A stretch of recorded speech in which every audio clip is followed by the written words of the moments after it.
Welcome back to another episode of the Pillow Talk sessions. My name is Jessica Gillingham, and today, instead of Christian, we have a very special co-host with us today. We have Iain Murray, who heads up operational living at Bidwells. Ian's an expert in the build-to-rent and operational living sectors, and I'm really excited to have him join me in this discussion today. Thanks, Jessica. It's a really exciting and great pleasure for me to join you today as a co-host. Generally, I've been on the other side when I've been doing podcasts, so this is something I'm really relishing and looking forward to.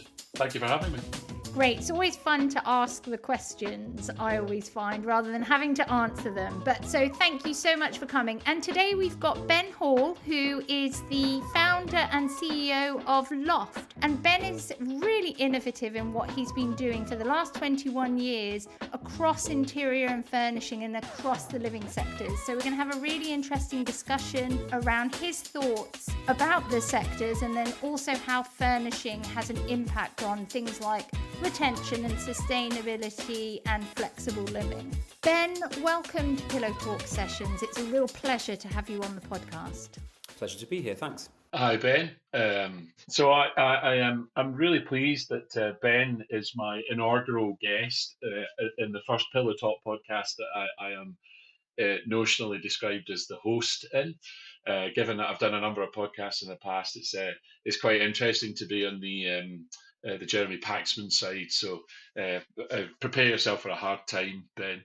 Ben and I have, I would say, orbited each other for probably the best part of a decade, in that we've occupied the same space in the operational living and build-to-rent co-living for well over 10 years now, and actually really only got to know each other quite well in the last sort of year. It's been almost a little bit of, we should have done this earlier type scenario. It was, this year's class conference in Manchester, which I have to say LOFT did an awesome job of bannering and being part of.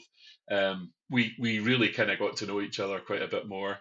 And the Mustang Sally moment in the karaoke bar in the middle of the conference will definitely stick in my mind for some time.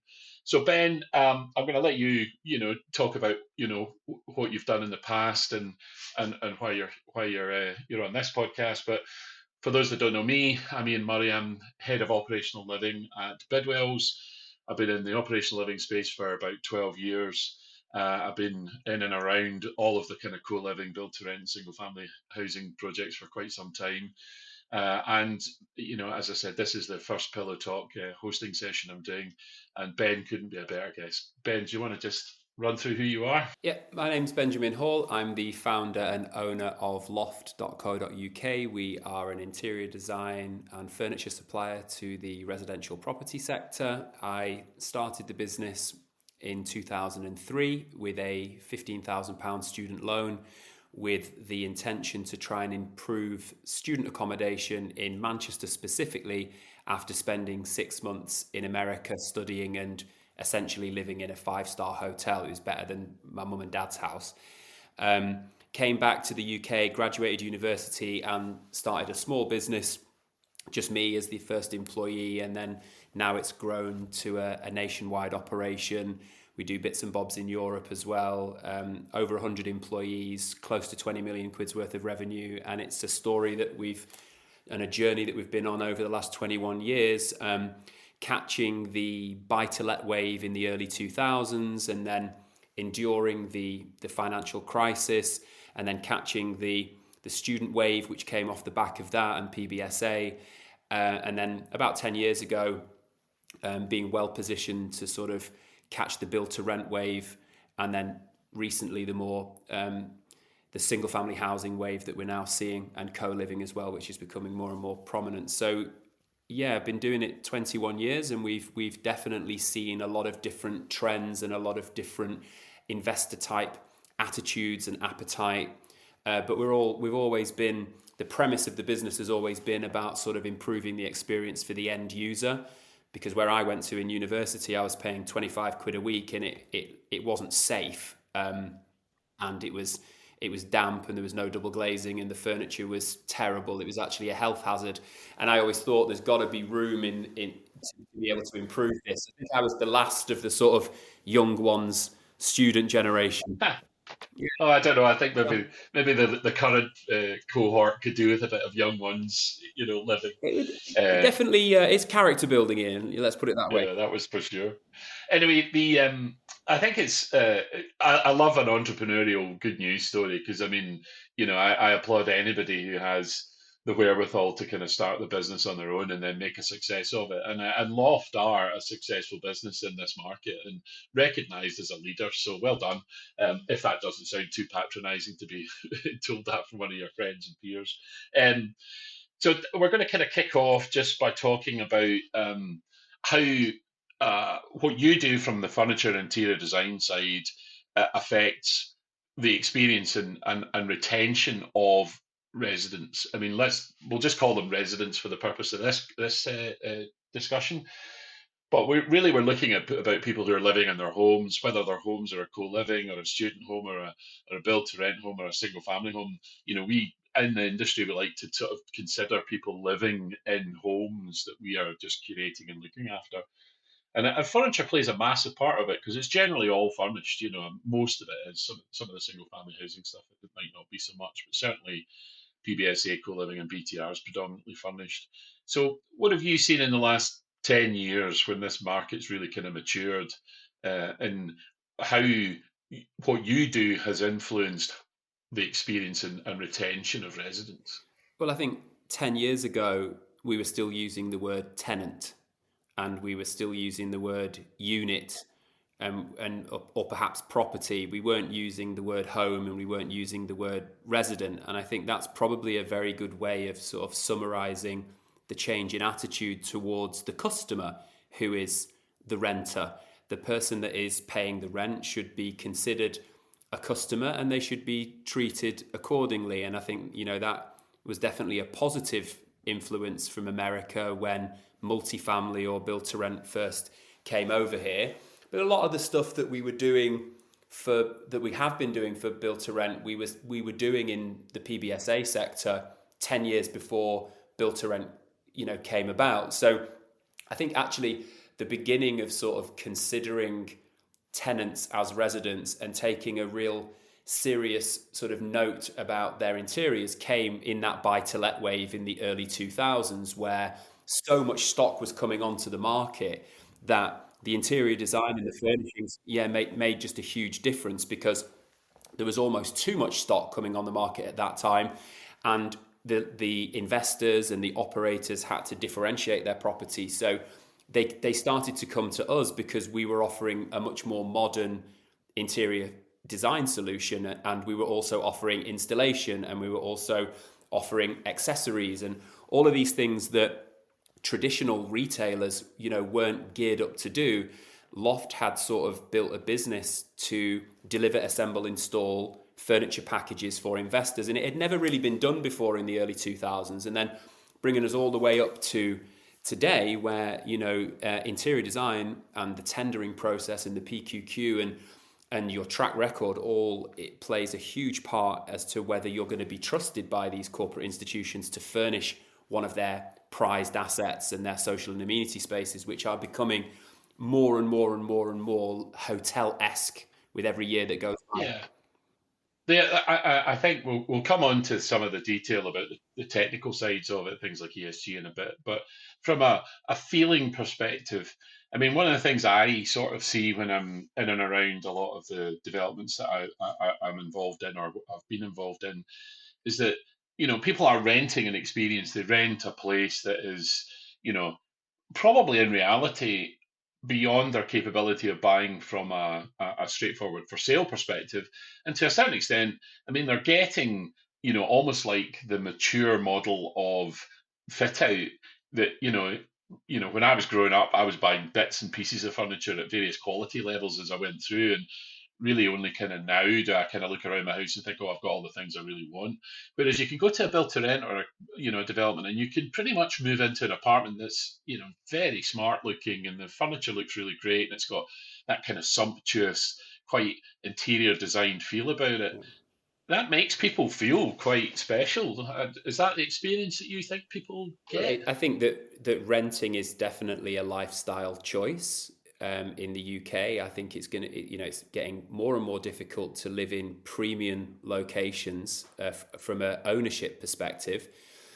But also, there's a lot of, over the last 20 years, there's been a lot of horror stories with people buying property at the wrong time in the macroeconomic cycle and being left in negative equity. And people talk to one another, and in build to rent specifically, you can give a month's notice and you can move out. So if you're living within your means, you can move up a level, and if you're living beyond, within, outside of your means, you can move down a level. And that flexibility and the locations of where this build to rent stock's being built, it plays into the hands of modern living. Buying a house and being tied into a mortgage and stuff like that is actually quite restrictive.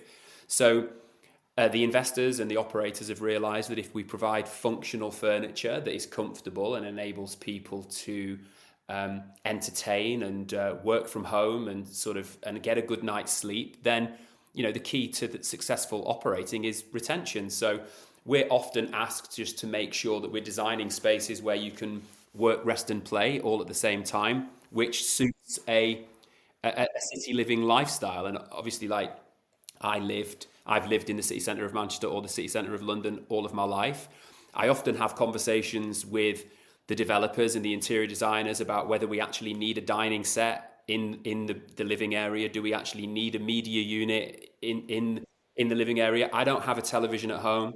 I've never eaten dinner at my dining table with my girlfriend in central London. I live in zone 1. We've never done that in 8 years where we've lived. So there's lots of different ways of furnishing property and the items that are included that lend themselves more to city centre living than they would do if you lived in suburbia or in the countryside. Ben, firstly, I'm curious to know where you do eat dinner with your girlfriend. We just eat out constantly, or we eat on the move. So we might be stood up in the kitchen eating a bowl of porridge or something in the morning, but I'm definitely not sat down at a dining table like. You're not getting the candles out and the napkins out and doing all of that then? It just doesn't. If you're in, I mean, I'm not, being arrogant or whatever, but if you live in zone 1 in London and you can walk within a 15-minute walk of your house, you can have any cuisine from any corner of the globe, and it's quick and it's easy and it's not that expensive in comparison to going and cooking. Plus, the kitchen in our property is really small, so it's not really designed for you to be cooking every night. But other places where my friends live, outside of London or up in Manchester, outside in the suburbs, they've got big kitchens and they love cooking, and that it's just a different way of living. So I feel like sometimes we get asked to provide furniture just because we think that's what ticks a box on the inventory. But actually, if you look at it, the residents might not choose to have a big dining table with 4 chairs clogging up the living area. They might want another sofa, or they might want an occasional chair. It's the flexibility, I think, and the amount of choice that you can provide. And this is where we do well with developers and operators, because we provide this partnership opportunity of flexibility. So if you've got apartment 16 and they don't want the dining set and they want an occasional chair or an extra sofa, we'll switch it out, and we'll work with operators on a long-term basis on the replenishment side and on replacement goods depending on what they want. We're quite flexible like that. One of my absolute pet hates when I go into an apartment, notwithstanding the bedrooms, but concentrating on the living and dining spaces, is what I call 60-40s, which is 60% kitchen dining and 40% living. And I'm like, that's the wrong way around. You should definitely have 60% living and 40%. And quite often the crossover point is that dining table, that floating dining table. It becomes an issue with lighting, because the lighting is generally fixed above it. So, where do you put it? And interestingly, several developments I've been involved in recently in the last 2 years, high bars or breakfast bars within apartments and taking out the dining completely has actually been seen as a premium. People actually like that as a choice rather than a dining table. People don't have the time to sit down, cook, and then sit down and eat. It takes you 3 hours. They can go downstairs as well. They can. I mean, in a lot of these developments, there's private dining spaces that you can hire. So if you've got a a group of 8 or 10 of you, you can go to the private dining spaces. Anyway, we'll come on to some of those other spaces in a little bit. Just, you were talking about replenishment there, and I mean, the one thing about any kind of operational living asset is that if you're leasing, you kind of need it to look pristine every single time a lease comes up. So actually, how something looks and feels is quite important, and it needs to look as if it's not tired, as it were. So the replenishment becomes quite a big thing. The life of furniture becomes quite an important piece, and given the context of environmental, social, and governance, criteria that most investors are really, really interested in. What's the major shift that you've seen? I've seen a massive shift in the last sort of 3 or 4 years in the how people's focus has been on this. What's it meant for you in terms of that turnaround and end of life and sustainability piece? Well, now it's expected that you are providing furniture that is recyclable at the end of its life, as opposed to just offering a recycling solution for furniture that's being removed and replaced. So just going back to the beginning, my father had a second-hand furniture and antiques business in the 70s and the 80s in Manchester and 90s. And the idea for our business in the beginning was I was going to go in and remove the old furniture, put new furniture in, and he was going to sell the old furniture in his shop. And so the essence of our company from the very beginning has been a removal and replacement and replenishment business. And that's how we became into contact with a lot of the student accommodation providers, because nobody wanted to do that dirty work, if you like. But since then, we have now invested in state-of-the-art recycling facilities in our Manchester and London depots, where as a company, we're at 0% landfill right now. So all of our packaging, all of the wood, all of the metal, all of the plastic, all is 100% recycled. All of the mattresses, 100% recycled.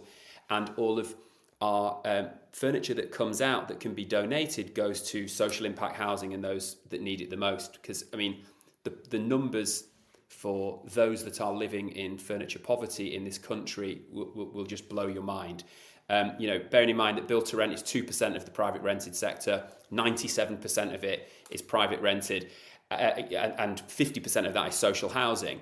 And social housing landlords don't have to put carpets in, they don't have to put appliances in, they don't have to put furniture in. They say that around 40% of children in social housing might not even have a bed. But I can talk about that for a long time. I think what we've seen as a shift, Iain, directly is the measurement of carbon emissions per product. And then how do we measure the impact of our replenishment solution with regards to if that was A, landfilled, or B, recycled, or C, donated.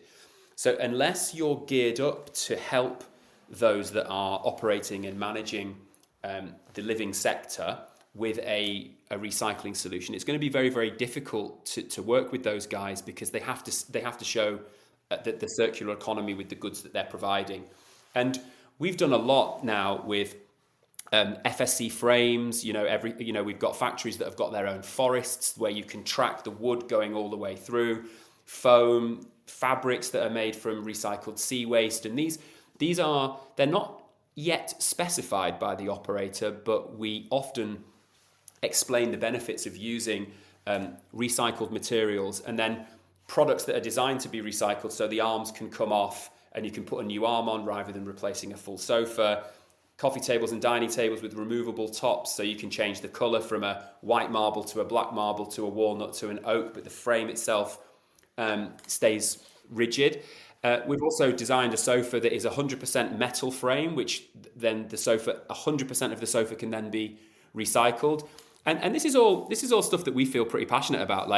We understand that furniture creates a carbon footprint, but we've got to be quite honest and open about the fact that 45% of all greenhouse gases in the world are created by construction, not furniture. No, and I think that's a fair accusation, because I spend a lot of time on the the development side, and one of the things I talked to clients earlier about is, a huge percentage of your carbon is contained within the concrete frame or whatever it is that you're building. So, some less focus on elements that have a less of an impact might be better directed into some of the bigger pieces. However, notwithstanding that, I think investors are driving this approach. People are, institutional investors in particular have to demonstrate that they've, put you through your paces as far as ESG is concerned.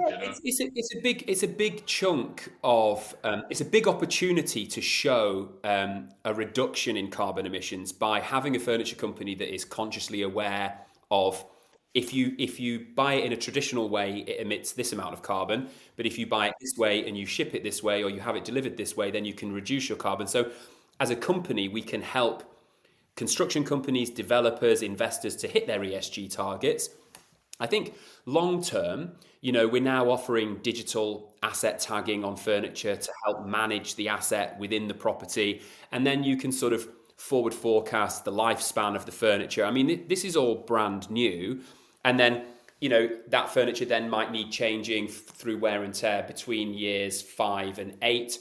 Or the trends might change depending on what the budget looks like. And then just being able to offer the operator that level of reporting, 10 years ago, 15 years ago, this would just be completely unheard of. So it is maturing rapidly. It's quite good fun, to be honest. Ben, before we move on to another topic, I just want to go back to the sustainability. And are you finding that all the asset classes that you work in, so the student, the co-living and the build to rent, are equally have it as a priority, the sustainability and ESG, or are you kind of having to sort of influence a bit more, maybe on PBSA? We've certainly found that recently, in recent tenders for replenishment, ESG has been at the forefront of the PBSA tenders, which it hasn't been over the last sort of 10 years, really. It's mostly been about price and durability, whereas in the build to rent sector, there was a much bigger emphasis on ESG and ESG initiatives. What are we doing in the local community? How are we positively impacting the local area if we're furnishing a block of apartments in that area, by employing local people, stuff like that. PBSA seems to be catching on in a similar respect now, because it's institutional cash, so they've got to start measuring this stuff. And also, with development not stacking up at the moment as well as it has done in the past, the retrofit model is something that we're heavily involved in because of this replenishment solution that we offer. And in that space, they really want to know, what is the impact on the environment and what is the impact on the local community. So we've been, active and leading in that space since before we were asked to do so. So we're in quite a good position there because we do have lots of data on it.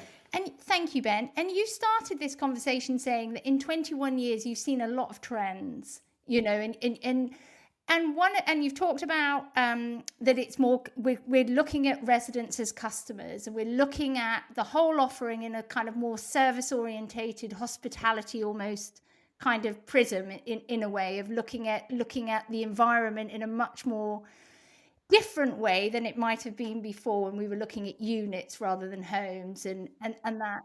And on this podcast, we've had quite a few guests that have been talking about flexible living. So offering that flexibility between long, mid, short stays, as well as having a mix of kind of co-live with co-working, that sort of thing.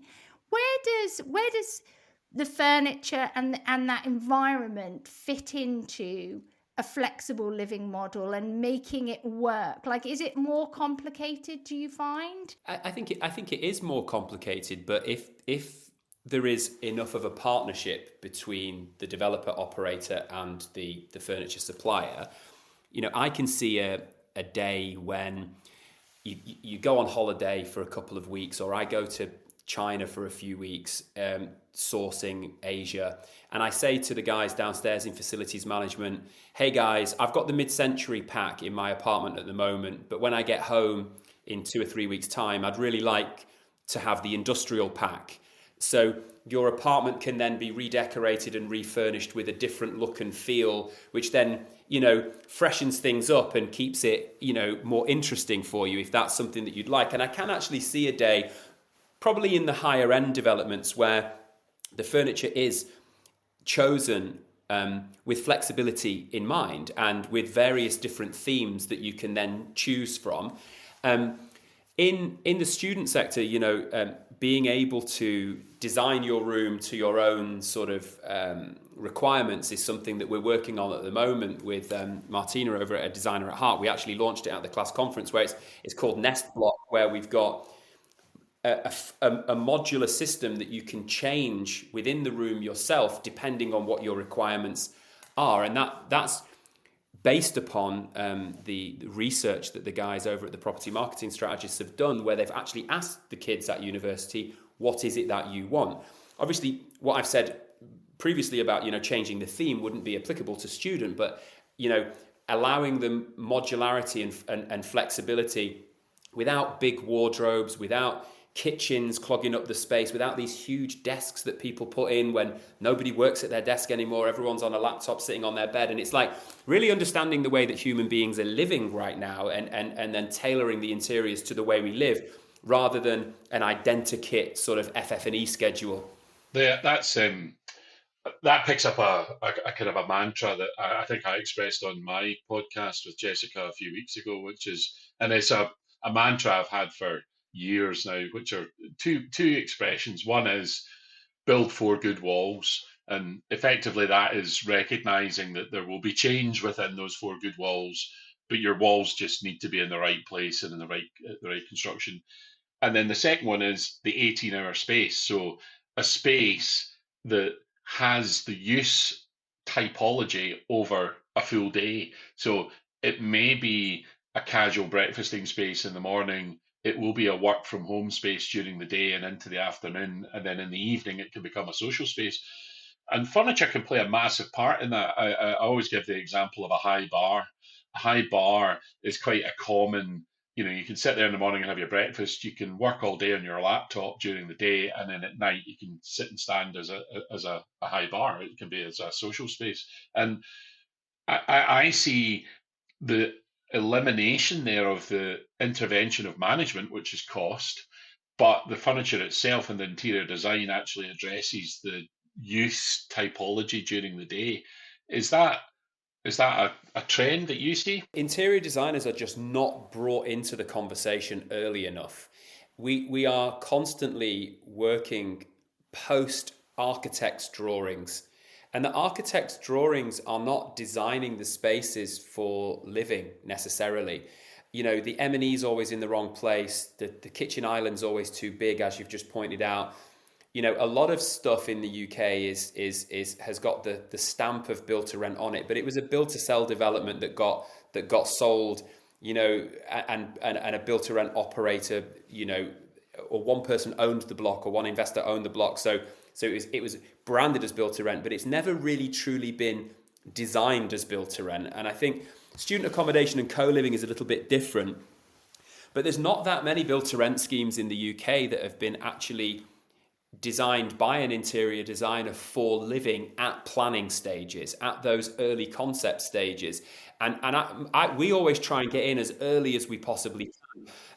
Locations, just the way that the doors open, where the radiators are, it's, you're still seeing brand new schemes today where the radiators are in the wrong places, Yeah, these are things that I certainly in our business pays a lot of attention to, and I think we're now seeing the evolution of build to rent, in particular, where I would call it build to rent 3.0. So it's gone through iterations where we're now seeing it being designed and built for renting.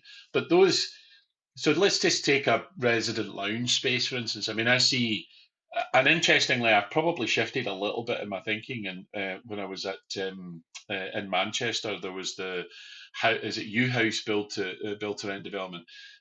So previously, I was talking about sort of 18-hour spaces being a kind of a co-working and a lounge homogenous mass together. But there they've separated them out. They've very definitely got a living space and they've very definitely got a co-working space. I mean, where do you see it? Do you see the marriage between the two, or do you see the separation being the kind of way? Or For me, I think there needs to be a separation, but you need to be able to operate however you see fit within that space, and then it needs to be designed for that purpose. So if these rooms, so in the morning it could be a yoga class, in the middle of the day it could be a lunch space, and in the evening it could be a space for a dance class or some sort of social event. And I think that furniture now the look and feel of it. It isn't necessarily you work here, you rest here, you play here. It's multifunctional and it can be stacked up, it can be folded away. There's lots of things that you can do with it that will open the space up or bring the space together. And lots of people asking me, how would you furnish a social space today? And it's a little bit like Emperor's New Clothes. It's actually less is most definitely more, and the more flexible that furniture can be, and that chairs that can stack 8 high suddenly, but 8 chairs laid out on alongside a table, it takes up a completely different amount of space. And we've got to give the residents more choice as to how they use the spaces. We don't actually know on any given day how they might want to use it, but as long as we're providing the ingredients for them to be able to use it in a space that they see fit, then I think that's very sensible. Because a lot of these social and amenity spaces that we see around the country just look like bad airport lounges, where you don't want to have a situation where people feel like they have to dress up to go downstairs to the social space. You want to people, if you are really going to try and create a community within a residential development, everybody needs to feel comfortable to go downstairs in their slippers and meet with the people that are living in the block, as opposed to quite a formal space which says co-working on the wall, in orange letters or whatever. It's just we are still a little bit out of touch, I think, with how people actually use space. Ben, you mentioned that you're also active in Europe, and I know that you have experience of the US as well. Yeah. What big differences are you seeing, if any, between the US, Europe, and the UK? Like, who would you consider being sort of further ahead, who does really understand the residents as well, and are doing things really well? So in the States, they've clearly got the operational aspect of the living sector absolutely boxed off, but they don't necessarily have people first or human centric design going on. They are very, very focused on how much they can get out of each piece of furniture. They want 10-year guarantees. They want it. It's very much like student accommodation was 15 years ago. It's very industrial, very institutional, and not very homely. But operationally, they've got the scale and they've got the space. I think in the UK, it's a small island, isn't it? So we have much less space than Europe or America. But in the co-living sector and in the community living sector and in the interior design space, Germany, Holland, these kind of places, there are places in Berlin and places in Amsterdam where you actually see spaces that are truly designed for the way that people live and truly designed for human interaction. So you might not, the traditional cluster bedrooms that you see in the UK, you have series of cluster bedrooms, but then not on every floor. There might not be a kitchen, but there's some form of social space on each floor that enables the residents. They all have access to each floor, and each floor has a different sort of social and amenity space where they can get together depending on what it is that they want to do. So on the 3rd floor, it might be co-working, and it's set out like an office. And on the 4th floor, there's a big communal kitchen where they can all cook spaghetti bolognese together. And on the top floor, there's like a nightclub area, which is, for late night socializing or whatever.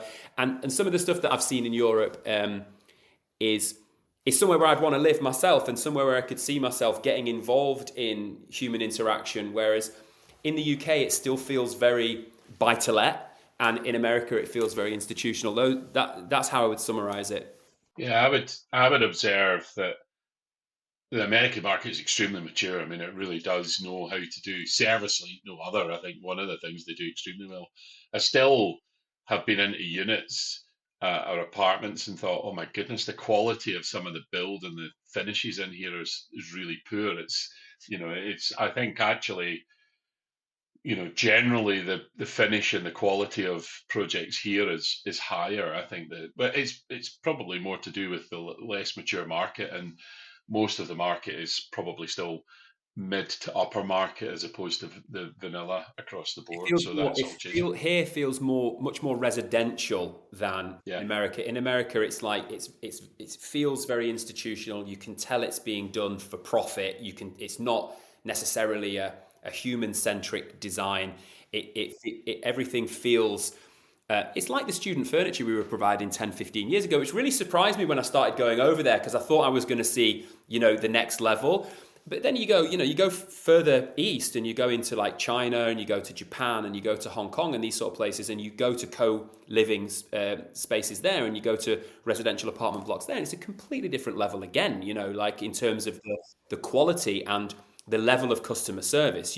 The customer really truly is king in Asia. And in the West now, it feels like the customer is an inconvenience. You try and get some sort of interaction from the person that's supposed to be serving you. It's almost like, how dare you ask me any questions? It's Well, I hope some of our operators in the space would maybe challenge that. I think that's there is a lot of movement towards. Can I shift a little bit and just talk about single family housing, because it's the hot end of the market, and I would say between co-living and single family housing, those are the two bookend hot ends of the market. Build to rent's slightly slower at the moment.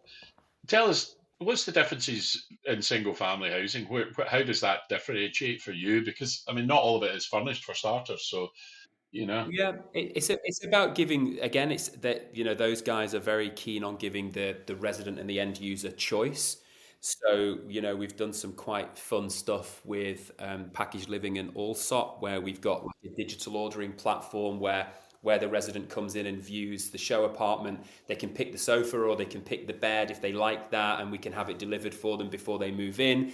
I think it's I can understand why single family housing is accelerating so much. It's much more commercially feasible than it is to pull a high rise out of a city centre these days. It makes sense, and it's a big requirement for Well, people also too. I think people stay longer, so Yeah. there's an element. So somebody takes a furniture pack off you, they're probably likely to have it longer than they would have done in a multifamily or a co-living development. I think the big difference, the fundamental difference, is that the operators don't want to own the furniture. They would rather the residents own the furniture, and then hopefully that will make them stay longer because they won't want to take everything with them. But we still are. I mean, obviously, all of those properties do require furniture because people require furniture to live. So we do a lot with the guys over at Place First, and they have a slightly different attitude, and they are furnishing their stuff, and they've been a leader in single family since before single family was called single family, and they've been quite active for a long time. So we've got lots of partnerships in that space, and for us also, it's very quick for us to furnish those properties. So it's also commercially good for us. Well, commercially, from single family housing has a lot of senses from a cash flow perspective for the developer as well. Because I mean, if you're waiting for 250 apartments to be finished and furnished and leased up, and all of you do is turn that horizontally, and then you can have one at a time. You don't have to wait till all 250 are done. So Yeah, that's right. to that Just point, from a product perspective, though, and an interior design perspective, actually, what we're seeing now is it's becoming blended across all of those sectors. So the product itself, from student to co-living to build to rent to single family housing, and even later living, it's a very, very, very similar look and feel that people are expecting, which is probably the most interesting part of all of it, because even just as recently as 10 years ago or before COVID, we were still very much putting student furniture in student blocks and more resi stuff in build to rent. So now people have this dream of this Soho house interior that they want to live in. That's the aspirational sort of point, and we just try and get it as close to that as we can. I think calling it the living sector is actually more of a proper descriptor these days. Agreed. Yeah. Agreed. Just on that, Ben. So if everyone's basically, you're saying, kind of has the same taste. There is a look and feel that we all want. Is the differentiator for you then in the quality of the materials that are used? Absolutely, and the budget that we get given, and furniture is fabric, isn't it? So it's and interiors is fabric. Whether it's the flooring or whether it's the carpet or whether it's the curtains or whether it's the covering of the headboard or the covering of the sofa or the covering of the chair. the fabric is everything, and often, fabrics, particularly in student accommodation, that need to be crib 5, for some bizarre reason they need to be crib 5. I've never really understood that. You can't smoke indoors anymore. I don't believe that it's as high risk as potentially it might be seen, and that then limits you to what kind of fabrics that you can actually use and the look and feel. I think that's a big difference between contract and domestic. The look and feel is that the fashion and the aspirational lifestyle choice it seems to be the same across, from all the way from student up to sort of later living, and that's a big age difference as well, that everybody seems to want to have this kind of a blend of mid-century and industrial and bohemian sort of soft, comfortable cushions and comfy and warm, basically. We live in a cold country, don't we? Well, I was going to challenge the man that holds a BA honours in psychology. The one bit that I would perhaps challenge you on that there is that colour can make a massive difference to the way that somebody feels. Yeah, I think, if we were picking on an operator who does use colour very, very well, I think it's Moda. Moda do a great job of having those kind of deep, sumptuous, almost kind of velvety feeling colours. We'll not talk about whether the quality's up or down in that. We'll just say that the colour does make a big difference to how you feel. Yeah, I think the Moda's quality, I mean, we get asked a lot. We're looking at the Moda spec. I think, the risk that you run when you're putting in very colourful furniture is you run the risk of some people liking it and some people not liking it. I think that's the difference. But we love the Moda stuff, and the Casa by Moda stuff looks cool, and we know the people involved in that. It definitely moved the market forward. And from my perspective, just going back to why we're actually in this business as a family, is we're all just trying to raise the quality of the private rented sector. So when somebody like Moda comes out with a premium product, I'm just hoping that pulls up, some of the private rented sector as well. Well, I think it does. I mean, I've been working with Moda for best part of 12 years now, and I've seen how. I mean, they set their stall out very early, and they've delivered on that all the way through. They've been very consistent in that regard. The rest of the market does refer to Moda and does talk about Moda a lot. And I do think that the quality across the market is more consistent with a Moda product than it might have been without them. So I give them credit for that. I mean, I've got quite a positive outlook with the direction of travel in this sort of living sector. I do feel that PBSA, co-living, build to rent, single family housing, and later living are all upping their game. They're all designed for living. They're all thinking about customer service.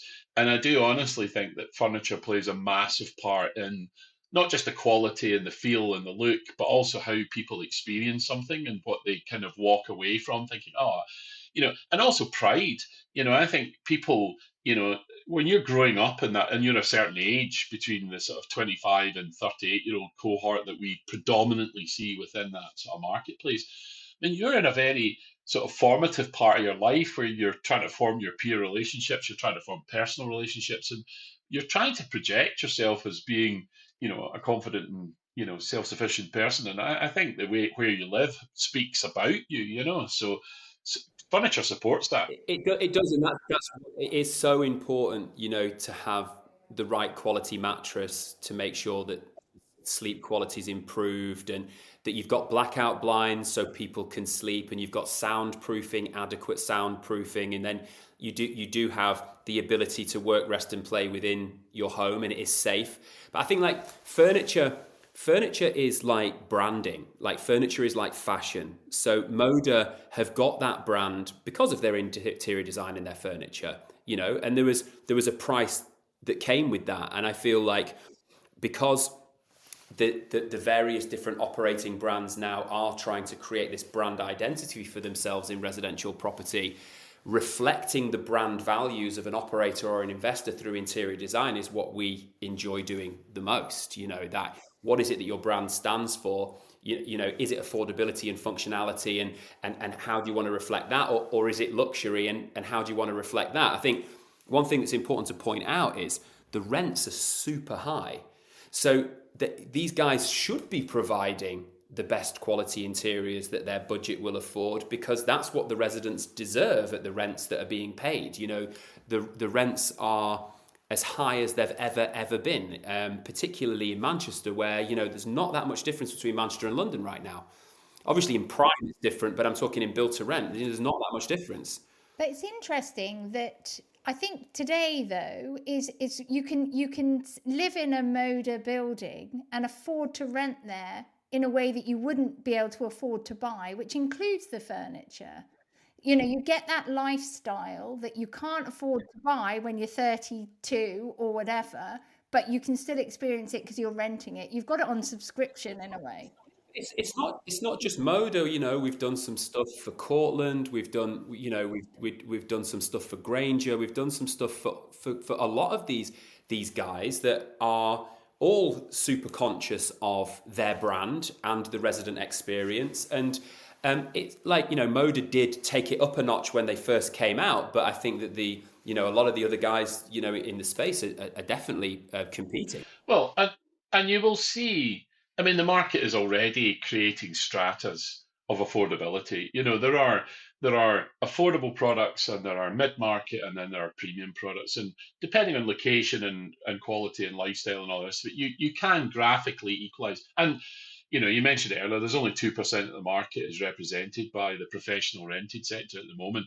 Our job is to get the another 98% so that more and more people will enjoy this. And as we grow, the market will segment. You will have choice. Furniture, quality of furniture, I think because of ESG will have a basic foundational level of quality. And then, as you say, fabrics and finishes will make a difference between what products are at the premium end as opposed to the affordable end, I hope that the impact of build to rent is the positive impact on the social housing space, where the people that can't afford furniture don't get it. And then the people that, again, to your point, Jessica, that can't afford to buy in city centre of Manchester, but they can afford to rent, and the developer or the operator is kind enough to provide them with a furnished product. Why is that not being extended all the way through the private rented sector? Because it absolutely should be. There's some of the work that we're doing at the moment, like on the social impact side, we're discovering, that there are tens of thousands of kids, in each major city that don't have a bed to sleep on. We're doing a lot of work with a charity called Zarak, and what they're finding in Rotherham and Birmingham and Manchester and Bolton and all these sort of London, all these sort of places where all these luxury high rises are going up that we're all heavily involved in. I believe that it's also our duty to try and find a way of measuring our social value and our social impact. If we want to have an impact on the local community, let's donate furniture to social housing and enable kids to get a good night's sleep so they can pass school and get a job. This is a direct measurement. In environment is really easy. Your environmental impact is really easy to measure now because we have those tools. But everybody's always talking about the S and how do we govern the S. There is a very, very simple way of doing that, and it's not life expectancy. It's whether these kids actually pass going to school and get into employment. I feel quite passionately about it because we're furnishing so many luxury apartments, and then at the other end of the marketplace, they don't even have to put carpets in. There should be a law against this, in my view. I don't want to get on my soapbox or anything. Yeah, well, we probably could stray into a second podcast about that. Yeah, I don't feel comfortable about it at times. It's not. I tell you what, Ben, though, you're doing something about it, we are, yeah. Which is awesome. So not only actively, tactically doing something, you are speaking about it. So it's really, really good to see. And I think that, it's been really interesting hearing everything that you're saying and what you're doing. To finish off, do you want to let us know what you've got planned for the future for Loft? Well, we've been working quite heavily with our supply chain. We've recently launched a collection that we're calling Impactful Interiors, which is everything that's within that collection is as environmentally friendly as it can be, and is also we have the ability to be able to recycle those goods at the end of their life. But we're actually being asked to do lots of stuff internationally now in places like Australia and the Middle East, where the growth of the residential sector is sort of mirroring what's happened here over the last 10 years. So hopefully we might be able to take our sort of purpose-driven brand global. Watch this space. We are speaking to some people with some crazy pipelines of residential homes. So let's see. That's brilliant. We will watch with bated breath, and good luck and congratulations. That's really exciting. Yeah, I mean, just those guys over there at the Class Foundation, Iain, and like everything that they stand for, though, you know, like just trying to sort of break down the barriers of social and financial exclusion into higher education. It should be the premise for all of our work, you know, like in this living sector, because we've just got to give everybody a chance to live, and the barriers are getting higher, and the restrictions are becoming more intense for people that don't have the opportunities to live in PBSA or to rent in build to rent. And I think the responsibility of the sector is to sort of just be a bit more aware of that. That would be my conclusion. Well, Ben, if we were going to conclude on a positive note, then, you know, I think we're all given a challenge there, and I think you know, I take pride in watching you, you know, as a business, you know, tackle these things, and I think you are a leader in the sector. The ARL gave you an award as an industry shaper, and I feel you deserved it. Yeah. So it's been a pleasure. We won 4 in a row, Iain. 21 years and we never got one award, and we just won 4 in a row. It's like buses. Yeah, well, you deserve it, mate. Thank you very much for your time today. It's been a pleasure having you on our podcast, and I'm sure anytime. Jessica and I are very pleased that you took the time out. Thank you. Yep. Thank you, Ben. Cheers, guys. And that wraps it up for us today. So thank you guys so much for joining us on this episode of Pillow Talk Sessions. To stay connected and catch every new episode, do us a favor and head over to pillowtalksessions.com to subscribe. And be sure to follow us on LinkedIn for more insights and interviews with leaders who are shaping the future of hospitality, multifamily living, and community-driven spaces. Thanks again for tuning in, and we'll see you next time on Pillow Talk Sessions.